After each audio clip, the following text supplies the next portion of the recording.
Mr. Harris, you represent ISIS Homeland Security Investigations as the Assistant Director for Countering Transnational Organized Crime, correct? That is correct. Thank you. Mr. Harris, do you assess that Tren de Aragua is engaged in transnational organized crime, yes or no? Yes.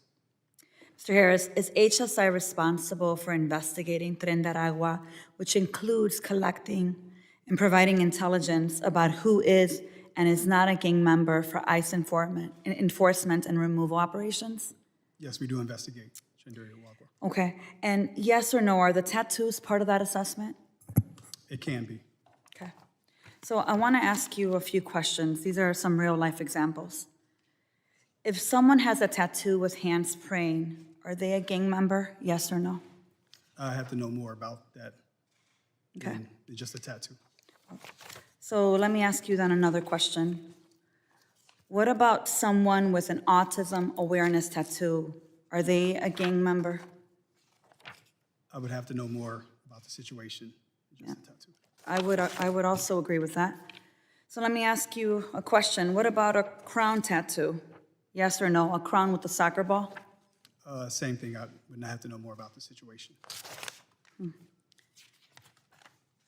Mr. Harris, I'm going to ask you again for the record here. What about a tattoo across their chest, perhaps?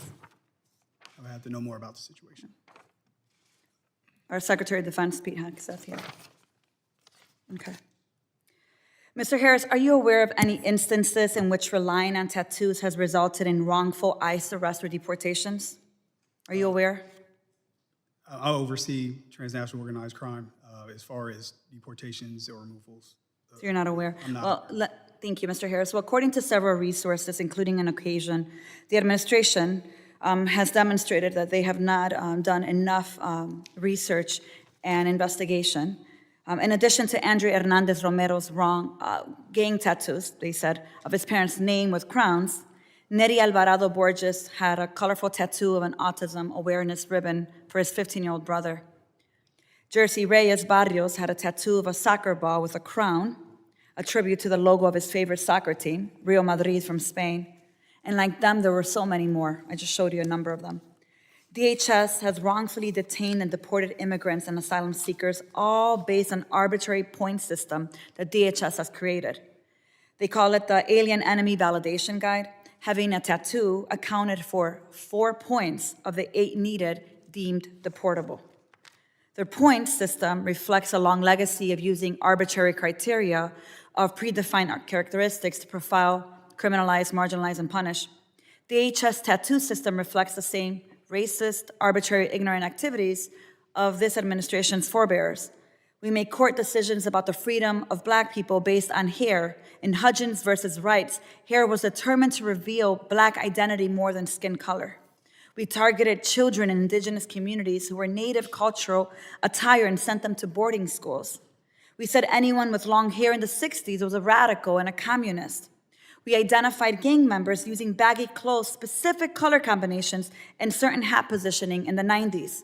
You see, over and over again, the government has proven that it can't be trusted with expeditious systems of justice based on arbitrary criteria defined by bigoted assumptions about people.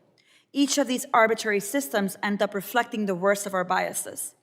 That's the point this administration may revel in, but I, for one, am not comfortable with sloppy, radicalized biases condemning people to a life in CCOT. You see, we can have the constitutional tool to do better. It's called due process. It's actually the only way to ensure that we minimize administrative errors and that arbitrary characteristics and bigoted assumptions do not ruin people's lives. And it's why it's so important that when we're having these conversations in this committee, that we understand that what we use to determine who we deport, who we don't, why we violate due process, when we violate due process, that it has real life consequences. And that our constituents, our children are watching. The idea that they deported parents at a kindergarten graduation this past week is unconscionable. I want to make sure that I remind people of that. And with that, Chairman, I yield back.